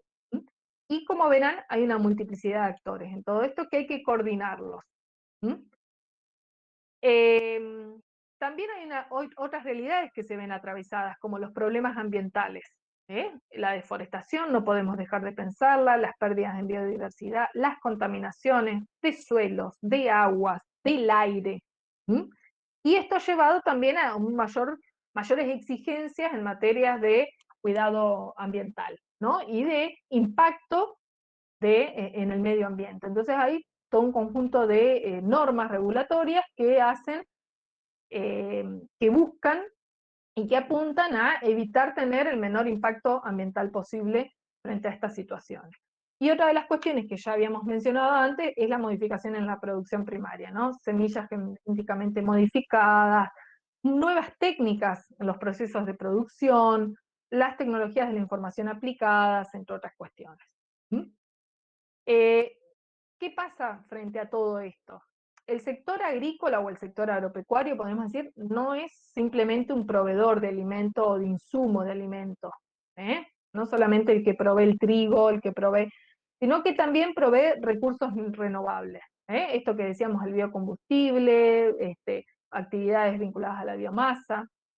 Y por otro lado, la otra cuestión es que al estar ligados a la industria, este sector agropecuario está ligado a toda la parte industrial. ¿Para qué? Para seguir agregando valor en la cadena y lograr estos alimentos, estos productos industrializados, ya procesados, es que si bien los tiempos obviamente no están controlados por el hombre, pero sí es cierto que lo que se va exigiendo, aquellas producciones que le venden a determinados sectores industriales, es que se exigen contratos y hay que prever toda una serie de inversiones para poder cumplir con el cliente, ¿no? Por ejemplo, con el frigorífico, por ejemplo, con las empresas industriales de productos procesados, de alimentos procesados. Entonces, si vos vas a tener determinadas producciones primarias, vas a tener como clientes empresas del sector ya industrial, con una producción estandarizada, con determinados tiempos que hay que cumplir, etcétera,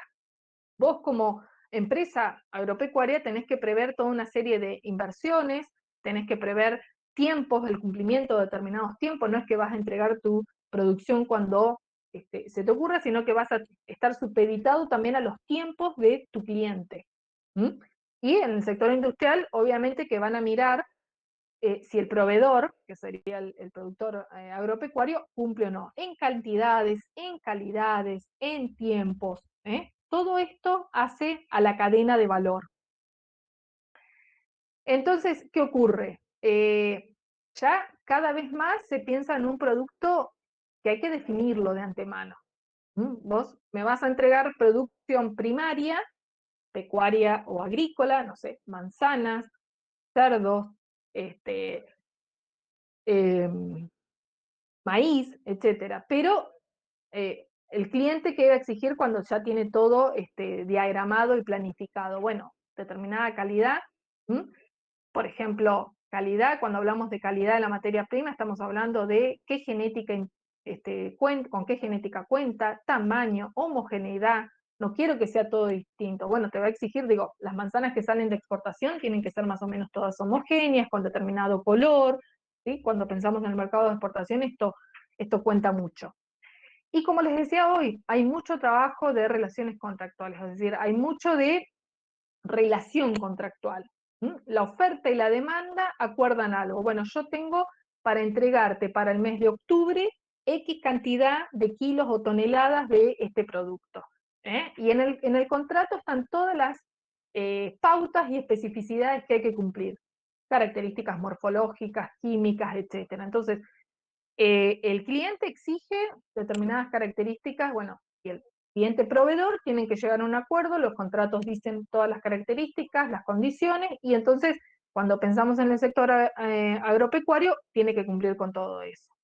Ser parte de esta cadena de valor y de poder venderle al sector, a tus clientes que van a ser del sector industrial, implica cumplir con todas estas condiciones.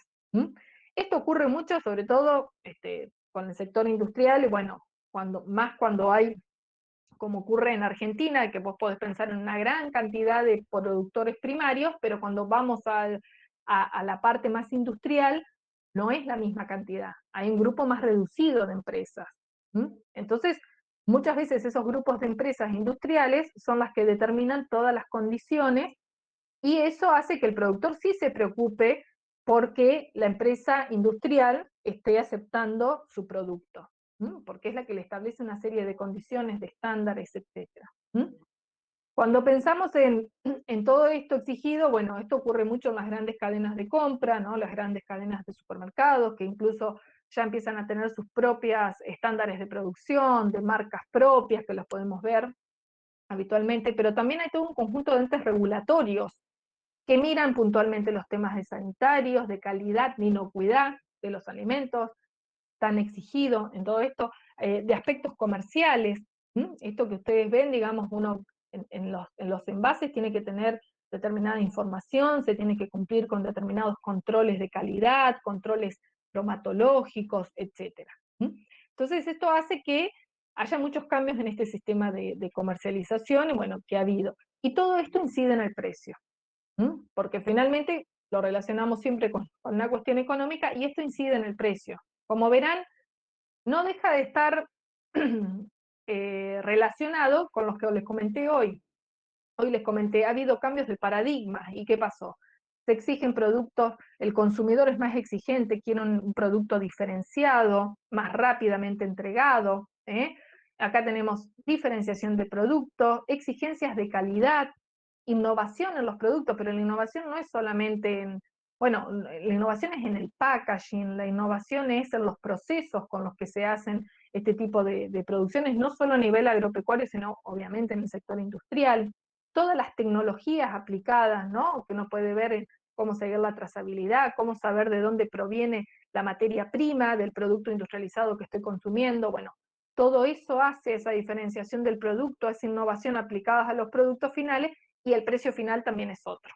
No es lo mismo comprar, como decíamos hoy, un producto orgánico que vos tenés en la etiqueta toda la información, que un producto sin ningún tipo de etiqueta con controles, etcétera. El precio ahí varía, y eso uno lo puede encontrar hoy en día en cualquier supermercado y comercio. Yéndonos un poco a las características de estas cadenas agroalimentarias, directamente me voy a ir al gráfico para pasar rápidamente, pero lo que me interesa acá es que veamos que de estas 31 cadenas, ustedes fíjense en términos del Producto Bruto Interno, ¿no? Un indicador clave del crecimiento económico de la economía de un país. Estas cadenas agropecuarias, disculpen que se ve clarito, ustedes en la bibliografía lo van a ver bien. ¿Qué es lo que ven? Que del Producto Bruto Interno representan el 10%, estas 31 productos que vimos. Del valor bruto de producción, el 12%. En materia de exportación, sin embargo, el 57%. ¿Ok? O sea, estamos hablando que Producto Bruto Interno, estamos hablando ahí de un tema clave, que es el valor agregado. Y es el 10%, pero cuando pensamos en la exportación es el 57%. Y en materia de generación de empleo es el 10%. Estos son datos claves, porque uno cuando mira, es un dato clave el pensar en analizar las cadenas de valor. Si lo llevamos directamente en el total de producción de bienes, y en pesos corrientes, bueno, estos porcentajes cambian un poco, como por ejemplo en materia de 29% arriba y el 31% abajo, solo cuando lo pensamos en bienes. Esto era en el total de la economía, la primera filmina, y cuando pasó a la segunda es en el total de producción de bienes. Entonces, en el total de producción de bienes, dejamos de lado servicios y otras actividades, en términos de PBI representan el 29%, en valor bruto de producción el 27%, en exportaciones 57%, como habíamos dicho, y en materia de empleo el 31%. O sea, son generadoras de empleo en un 31%. Fijémonos un poco de cómo representan los distintos bienes que habíamos visto en términos de valor agregado. ¿Cuál es la mayor representación? Bueno, tenemos que la soja es la que mayor representación tiene con un 26%. La carne de bovino, un 14%, lácteos un 11%, trigo un 8%, avícola un 6%. O sea, bastante aglutinado, como verán, en los primeros productos que se llevan el mayor porcentaje, y en nuestro país son soja, bovino, lácteo, trigo, avícola, bueno, maíz, algo porcino. Y así van a encontrar los porcentajes, ustedes después lo miran en detalle. Paso directamente a esta filmina que me interesa que veamos lo siguiente. Fíjense en términos de valor agregado por eslabón, según cadena, ¿no? ¿Qué es lo que vemos? Y a mí me interesa mucho que vean este gráfico porque ¿cuáles son las cadenas en estos que tienen mayor procesamiento luego de la producción primaria? O sea, salimos de la producción primaria y ya entramos en la etapa industrial. Fíjense que la que mayor procesamiento tiene de las cadenas es la cebada. La cebada con un 77% en lo que es su representación del sector de la parte de procesamiento. Le sigue la yerba mate. ¿Por qué? Porque luego de que vos tenés la hoja canchada, por ejemplo, de la yerba, viene toda la etapa de procesamiento para tener el producto final que es la yerba. Implica el secado, el picado, bueno, todo eso es etapa de industrialización. Y representa el 74%. Le sigue el trigo, ¿por qué? Porque tiene toda la etapa de molinos, de panadería, etcétera, con un 72%. El sector forestal, toda la etapa más de los tableros, de la producción propia de los tableros. El algodón, luego, con toda la producción de fibras. El sector porcino, ¿por qué? Porque en la parte industrial tiene toda la parte de frigoríficos, de chacinados. El azúcar, el vino, digo, la uva es el vino, el mosto, entonces tienen toda una etapa de industrialización que es superior en términos de representación y de porcentaje a lo que es la producción primaria. Pero cuando miramos todo este listado, ¿qué vemos? Que dentro de las cadenas que estamos mirando acá, las que tienen menor procesamiento industrial son, y menor al 10%, ¿qué productos encontramos? Ajo, miel, colza, berries, maní, soja, sorgo y girasol. Cuando mirábamos la exportación, uno de los principales productos que se exporta es la soja. Pensábamos en la miel, que es muy importante en nuestra exportación, pero fíjense que tiene un pequeño porcentaje de su etapa de procesamiento, de su etapa industrial. Y esto, perdón, se ve muy claro, pero básicamente es mostrar regionalmente, porque uno también cuando piensa en el desarrollo económico de un país, tiene que pensar dónde tenemos distribuidas nuestras producciones, y dónde está la mayor concentración industrial, por ejemplo. Bueno, en Argentina es en la región centro. Pero en lo que son estas distintas cadenas, también tenemos que la región centro es la que más representa, o sea, está muy ligado a que el sector agroindustrial está concentrado fundamentalmente en la región centro del país, pero también las producciones primarias están en la región centro del país mayormente concentradas. Buenos Aires, que concentra el 32%, Santa Fe el 18%, Córdoba 17%, Entre Ríos el 76%. Fíjense cuánto sumamos ahí con 4 provincias, nada más, ¿no? Y que, como les digo, están en la región centro del país. Bueno, miremos las exportaciones, como les decía hoy. ¿Cuál es el que mayor exporta?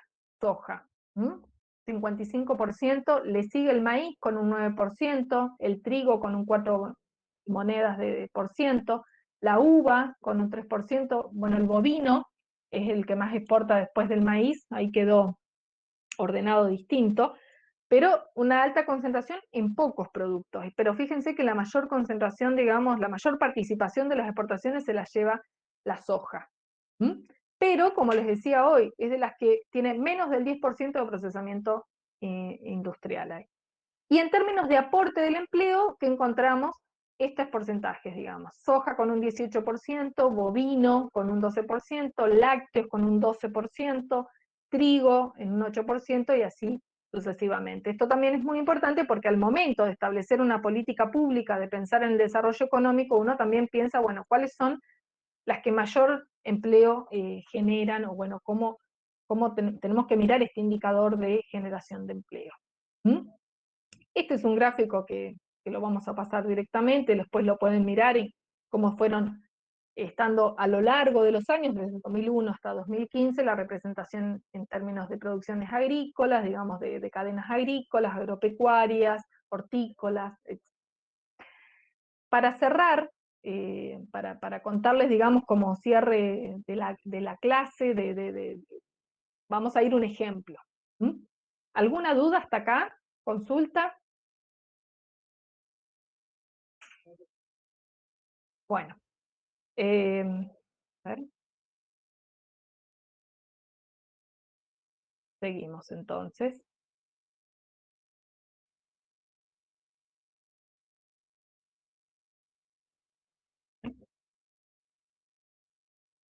Bien, perdonen, estoy chequeando un poco el chat.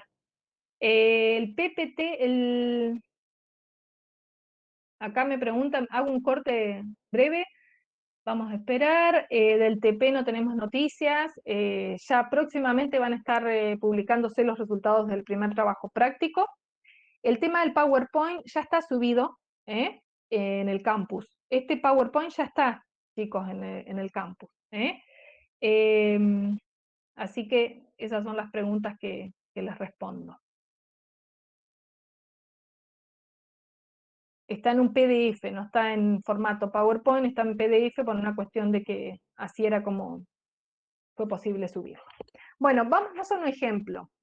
Estos datos son un informe, ahí ustedes al final yo les pongo los links, no solo de esta cadena, sino de otras cadenas pecuarias, como para que ustedes puedan verlas. Pero vamos a ir al caso porcino como cadena de valor y me interesa que miremos algunos datos acá. Pensemos en la cadena porcina, acá a modo figurativo, digamos, con imágenes. Uno de los principales insumos, como les mencionaba hoy, es el maíz. Ustedes ahí ven toda la parte de los granos, porque es una parte importante de la alimentación. No sabría decir ahora, pero en algún momento, cuando me tocó mirar más en profundidad esta cadena, era un 80% de los costos iniciales para la producción primaria porcina. Es decir, un aumento, fíjense acá, cómo repercute, por ejemplo, un aumento del precio del maíz. ¿Por qué repercute? Porque es un insumo clave para la producción porcina. Entonces, cuando ustedes piensan en cualquier producción agropecuaria, vamos a suponer que ustedes digan, bueno, el proyecto de inversión decido hacerlo en una empresa de producción porcina.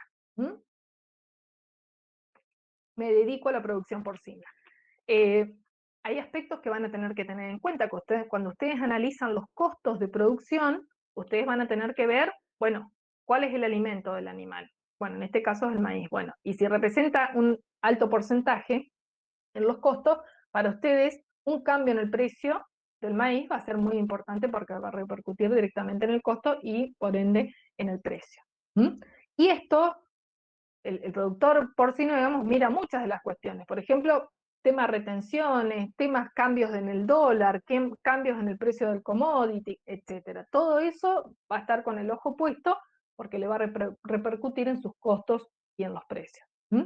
Pero después pasamos a toda la etapa primaria, que es la de la cría, como habíamos visto, del engorde,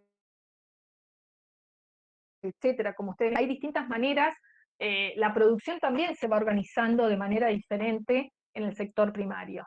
Entonces ven acá distintas formas de todas estas estructuras metálicas, ¿qué objetivo tienen? Bueno, que en el caso de cuando tienen las crías, poder tenerlas de esta manera, evitar que las aplasten. Entonces desde el momento que vos evitas que la aplasten y tener organizada de esta manera la producción y la ubicación de las madres, evitas que se aplasten las crías, que mueran, y bueno, pensándolo en términos productivos, menor cantidad de muertes de las crías implica un mayor resultado en la producción que vos tengas de carne. Después viene, todo esto es la parte primaria, ¿no? Y vos lo que vas a sacar ahí son, por ejemplo, los lechones. Después va a venir distintos productos, que ahora los vamos a mirar. Después viene toda la etapa de producción del frigorífico, como ustedes ven ahí, todos los animales colgados, pero también dentro de la parte industrial tenemos todo lo que son chacinados, salames, por ejemplo. Y hay otra cuestión, esto es lo más fácil, la parte de arriba de mirar, pero también todo esto está acompañado, como les decía, por un lado ven el alimento y abajo, en la franja, las fotos de abajo, ven los laboratorios, ¿no? La cuestión de la genética que se vuelve clave.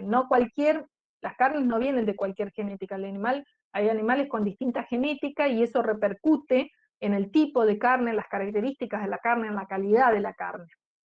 Y como verán, también ven actividades asociadas, ahí como van los remates, y también ven estos tipos de productos, como ven ahí el hocico, la cola del cerdo, etcétera, que en Argentina no se consumen, pero por ejemplo en China es un producto muy demandado, muy consumido. Ahí va en la cuestión cultural, como hablábamos hoy. Cuando hablamos de la industria alimenticia, bueno, depende mucho de la cultura, del tipo de consumo que haya en los distintos países. Acá desarrollada, ustedes van a encontrar en el PowerPoint todo desarrollado en las distintas fases. Como ven en la producción primática está toda la cuestión genética tan importante, pero encontramos distintos tipos de animales, ¿no? Con sus distintas etapas y características, los padrillos, las madres, cuando pasamos a las granjas, hay invernadores, lo que es un lechón, lo que es un capón, hembras sin servicios. Como verán ustedes, no estamos hablando de un solo producto, en definitiva. ¿Mm? Después pasamos a una etapa industrial, donde están las faenas en los frigoríficos, las faenas en los mataderos municipales y rurales. Estamos hablando de distintos tipos de establecimientos para la etapa industrial. Y la elaboración de chacinados. Entonces, ¿qué producto sale de todo esto? Los cortes congelados, la media la res entera, los cortes refrigerados, todos los subproductos, como por ejemplo el hocico. En Argentina se tiran, pero en otros países se consumen. Y los chacinados, los embutidos, etcétera. Todo es la parte industrial. Y por último es la última fase, que es la comercialización, y ahí tenemos el mercado interno, el mercado externo, y los consumidores. Hay las grandes cadenas de supermercados, las carnicerías, y todo lo que va destinado. Pero también hay otros subproductos, como muestra acá al final el gráfico, que no todo es para alimento, también hay una parte que se utiliza en términos de cuero, marroquinería, calzado, es decir, que hay otras industrias asociadas que no solamente son los alimentos. Pero pensemos que en la producción primaria, cuando uno piensa en la producción primaria, uno dice, bueno, ¿quién es el actor económico? Como decimos, bueno, el productor primario, ¿no? El productor primario no son todos lo mismo, no es todo homogéneo. No todos los productores primarios logran el mismo producto de la misma calidad. Hay una gran heterogeneidad. Acá son datos del 2017, pero igual en los últimos años hay que ver, digamos, su evolución en función de las cuestiones financieras, las cuestiones económicas. Pero bueno, también hoy nos encontramos en una situación muy particular, en situación de pandemia. Pero miremos estos datos hacia atrás. Estábamos hablando de una producción primaria que, como señala este informe, hay una gran heterogeneidad. Se estaba hablando para 2017, según datos del Ministerio de Agricultura, Ganadería y Pesca y del SENASA, de 94.021 unidades productivas, pero fíjense esto, el 72,5% tenía menos de 10 madres. Es decir, todos pequeños productores. Esto te muestra cómo es la estructura, o sea, grandes productores, o todo está concentrado fundamentalmente en pequeños productores que tienen pocas madres. Y por otro lado, esas son las unidades productivas. Por otro lado, se hablaba de 4.009 productores nacionales. O sea, estamos hablando de que hay 4.000 actores acá interviniendo directamente, productores nacionales, pero fíjense en estos porcentajes. El 93% participa del 27% de la producción. Y el 7% abarca el 73% restante. ¿Ok? Entonces, ¿qué es lo que vemos? Hay muchos pequeños productores, pero solo representan, en su mayoría, en un 93%, un 27% de la producción. Hay una alta concentración de la producción en tan solo el 7% de los productores. Esto muestra mucho la estructura. No es todo lo mismo el sector primario, como dice acá, es heterogéneo. Y una alta concentración. Eso es el sector primario, pero cuando me voy a la fase industrial, fíjense algo. Pocos frigoríficos, digamos, una concentración de frigoríficos exportadores, los frigoríficos que exportan. ¿Y qué es lo que encontramos acá? Que la participación tan solo de 4 frigoríficos es muy alta. Dice, el frigorífico 1 participa en un 17%, el segundo en un 15%, el tercero en un 14%, el cuarto en un 13%. Cuando hacemos la sumatoria de todo eso, casi el 60% está representado por tan solo 4 frigoríficos exportadores. Y cuando nos vamos a la industria de los chacinados exportadores, el 91%, como se ve en el gráfico, está representado por 4 empresas, nada más. Pero fíjense que la primera empresa se lleva casi el 60% en la representación. ¿Ok? Entonces hablábamos de 4.000 productores, pero cuando me voy a la etapa industrial, está muy concentrada en muy poquitos actores. Pensando más que nada en lo que es la exportación, esto con datos de la aduana. Estos son datos que muestra este informe que ustedes van a encontrar el link. ¿Se entiende, digamos, a dónde quiero llegar? Acá es donde cuando pensamos en cadena de valor, uno encuentra que en el sector industrial existen estas características. Y como ustedes podrán ver, estos frigoríficos que compran al sector primario, algunos son integrados con el sector directamente, también tienen sus propias producciones primarias, pero a veces puede pasar eso. Pero si no, los que compran a los productores determinan toda una serie de cuestiones en términos de calidad, en términos de genética, del tipo de producto que quieren y mucho el precio también. Entonces, cuanto menos son en términos, en el sector primario, industrial, más fácil es determinar, porque es una estructura oligopólica, entonces, bueno, más fácil es determinar todas las condiciones del sector primario, entre otras, el precio. Entonces, son formadores, en cierta medida, digamos, de los precios. Esta es una estructura de los costos, para que tengan una idea, era a 2015, calculado acá. Como verán, la alimentación se lleva el 69% dentro de lo que son los costos. Alimentación más sanidad es otro tanto por ciento, mano de obra, fíjense que no es tan demandante de mano de obra, hay una cuestión muy importante acá en lo que es la alimentación y la sanidad, dentro de los costos, como había comentado antes. Bueno, acá está bien representado, 59%, 12% de mano de obra, la genética es casi un 6%, las cuestiones de la sanidad, la energía, bueno, más o menos cómo es la estructura de costos de todo esto, ¿no? Como les decía, el alimento se lleva un alto porcentaje. Y no quería dejar de que veamos, más allá de que los datos no son tan nuevos, pero es muy importante mirar a grandes rasgos. Fíjense la producción mundial de las carnes. La mayor producción es la porcina, ¿sí? Y le sigue la carne avícola. Entonces, cuando uno mira el mundo, no es solo quedarme con la frontera argentina y mirar hacia adentro, sino mirar qué pasa afuera. Una de las mayores producciones es la porcina, seguido por la avícola. Y le sigue después bovina y después ovina y caprina. Y cuando nosotros miramos nuestros países limítrofes, en estos datos lo que uno puede ver es que países como Brasil y Chile tienen una mayor producción, pero al mismo tiempo, en términos de productividad, también tienen mejores niveles de productividad, también tienen mayor consumo. Bueno, en el caso de Chile y Argentina no es que se diferencia tanto la producción, pero para la población que ellos tienen, relativamente es mayor. Y con mayores niveles de productividad según algunos datos. Pero bueno, Brasil sí tiene mucha más producción, tiene, bueno, una industria importante. Eso es cuando miramos un poco hacia afuera. Cuando miramos a Argentina, fíjense cómo ha ido creciendo, cómo ha ido variando la producción, un aumento de la producción de la carne avícola, variaciones en la carne vacuna, un aumento sostenido así, levemente va acumulando, digamos, en producción porcina.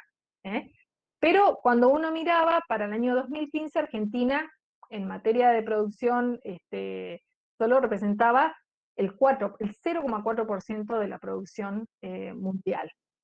Y en términos de productividad, diferencias con Chile y con Brasil, como ven ahí los datos.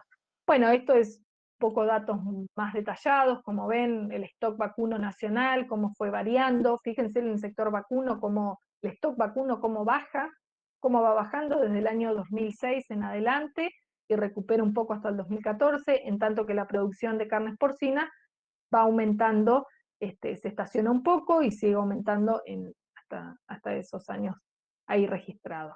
Los cambios en la composición de la demanda, cómo aumenta la demanda de carne aviar, de carne porcina, de carne de pescado, en tanto que cae la carne vacuna, como eso está medido siempre en consumo per cápita, por peso. Y en términos de carne porcina, Argentina para el año 2014 solo representaba un 0,1% de exportación de carne porcina, o sea, estábamos en el número 41 del ranking. Esto siempre es importante verlo, porque uno mira la cadena de valor y dice, bueno, carne porcina, bueno, ¿cómo es nuestra cadena? ¿Cuáles son nuestras características? ¿Cuántos productores tenemos? ¿Cuántos actores, o sea, agentes económicos participan en la parte de producción? ¿Cuál es el producto industrial? Etcétera, ¿no? Pero hay que mirar hacia afuera. ¿Cuánto representamos en el mercado internacional, en la cadena global de lo que es la producción porcina? ¿Cuánto representan otros? O sea, bueno, fijémonos que acá principales productores y consumidores mundiales de carne porcina. Entonces encontramos que la producción, el 50% China, y en consumos un 51%. Entonces, es muy importante, tiene mucho peso China en lo que es la cadena global, pensando en lo que es el consumo y producción mundial de carne porcina. Todo esto hay que mirarlo, le sigue Estados Unidos, perdón, la Unión Europea, Estados Unidos. Todo esto es importante porque al momento de pensar en exportación, en pensar en la competencia de productos industriales, agroindustriales, hay que mirar hacia afuera, hay que mirar qué es lo que pasa, cuáles son los estándares de calidad exigidos, quiénes son los que más producen, qué estándares de tecnología se exigen también, de certificaciones, de calidad, de genética, etc. Y como verán en este gráfico, fíjense que en el mercado mundial de carne hay distintos tipos de productos, no son los mismos los países que participan en la carne fresca, que en la carne congelada, que en los despojos, que en los chacinados. Digo, pensamos en chacinado, pensás en Italia, pensás en Alemania, pero no necesariamente en lo que es carne fresca vamos a encontrar que Italia es la que más exporta, pero sí lo es en términos de chacinados. Bueno, todo esto también es importante verlo. Y finalmente, cuando miramos la distribución territorial, vemos que toda la parte de frigoríficos está concentrado fundamentalmente también en la región centro, que representa, bueno, Buenos Aires en primer lugar, Córdoba, Entre Ríos, Santa Fe. Esto es importante, en términos porcentuales se llevan el mayor porcentaje. Esto es en términos de cadena, y bueno, para cerrar, digamos, hay todo un conjunto de problemas que hacen en la producción primaria, que esto se ha ido relevando en distintos estudios, que por ejemplo son los problemas de sanidad, de calidad, heterogeneidad en las calidades, falta de gestión y planificación en la producción familiar, esto que vieron con el profesor Tazara, con Claudia Fernández, o sea, hay mucha falta de gestión en muchos productores, mucha desorganización, y muchas brechas tecnológicas, productivas, diferencias en la genética, en la sanidad animal, todo esto hace a que haya mucha heterogeneidad dentro del sector primario. Por eso que a veces algunos proyectos han apuntado a buscar la forma de que haya mayor homogeneidad y tener inversiones en las jaulas de gestación, las parideras, como ven en estas imágenes, las maternidades, para tener una organización y una calidad más homogénea y una producción que salga al mismo tiempo, más homogenizada. Esto era para un poco cerrar con la clase. Así que bueno, estos eran ejemplos que ponía de proyectos de inversión que en su momento habíamos trabajado en el marco de financiamiento del Ministerio de Agricultura. Puntualmente, esto es un ejemplo de un proyecto de La Pampa, que se trabajó con el INTA, con la Universidad de La Pampa, y lo que se trató de hacer con 50 productores primarios fue que pudieran obtener un producto más homogéneo en determinado momento del año. Entonces, a partir de ahí es que estos 50 productores trabajaron con asistencias técnicas, invirtieron en estas estructuras, como ven acá, metálicas, para tener una producción más ordenada, con mayores niveles de productividad, con un producto que saliera en todos al mismo tiempo, con una determinada genética, que eso por ejemplo participó la universidad, y de esa manera poder tener una proyección de trabajar más integrados a la cadena de valor y trabajar con el sector industrial. Este tipo de proyectos sirve como para integrarse a la cadena y tener un producto de mejor calidad y mayor homogeneidad, pero implicó un trabajo asociativo. Es un ejemplo que les doy de caso a grandes rasgos.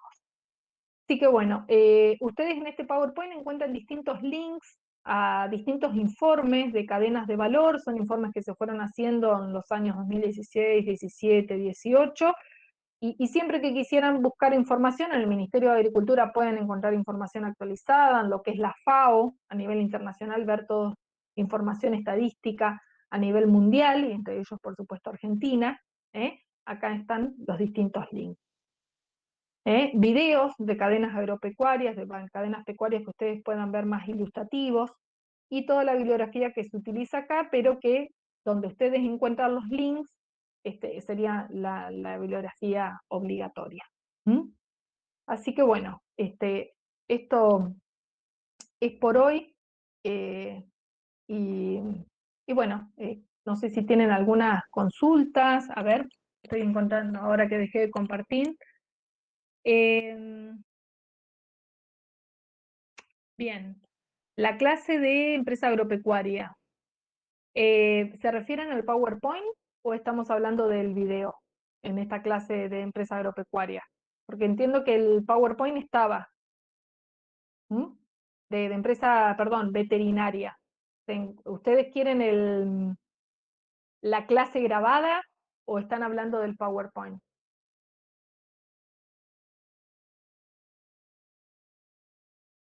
La clase grabada estamos hablando. Bueno, entonces ahí voy a hablar con el profesor, así podemos facilitarles el link, así ustedes pueden bajarlas del Drive. Ah, ok, bien, el Power también. Bueno, entonces eso lo chequeamos. ¿M? Eso lo chequeamos. Y a los links. Sí, eso ha sido una cuestión. Ah, bueno, no he podido ver el link y eso. Bien, una cuestión de los permisos, bueno, el profesor Núñez Palacio estuvo mirando este tema de las clases grabadas. Yo voy a estar subiéndolo y voy a tomar el recaudo de que puedan acceder todos sin estar pidiendo los permisos. ¿M? Así que, en principio, bueno, esta sería, digamos, la clase que involucra todo lo que es más sector agropecuario y cadenas de valor. ¿Alguna consulta más que quieran hacer?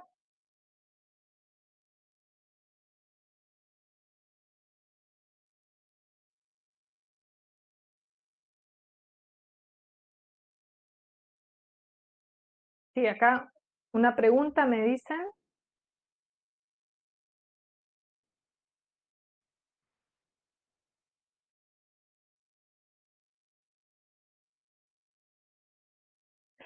En general, el primer parcial, o sea, bueno, acá una de las alumnas me dijo, dejé todo lo que era macro, digamos, pero bueno, las clases, claro, lo que pasa es que las clases antes de parcial ya hubo clases que fueron sobre macroeconomía hasta el parcial. Entonces, por eso es que se incluyeron algunas preguntas de macro. ¿Mm? No estaba tan estrictamente dividido en lo que era micro y macro, sino que hasta que se tomó el parcial, qué clases habían quedado adentro. ¿Mm?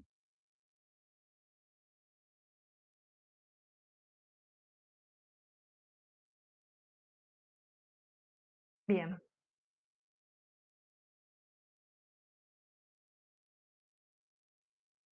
Bueno, si no hay más consultas, estaríamos cerrando acá la clase.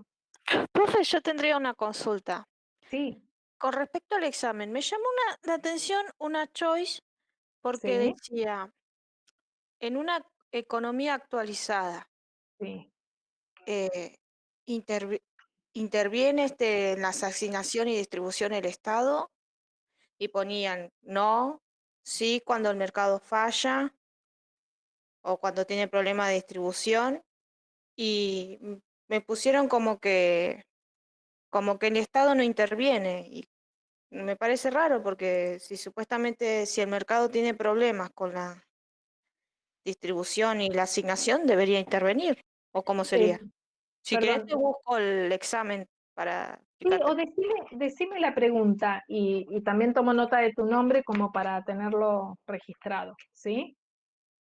Bueno, A ver. espérame un segundito, ¿no? Ujú. Pero abro.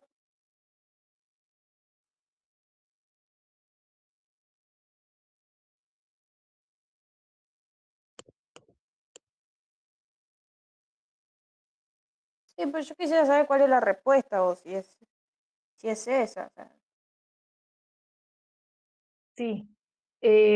Perdón, vos me preguntabas, ¿me podías repetir la pregunta? Sí, sí, es que estoy buscando el examen que tengo acá para leerlo mejor. Ujú.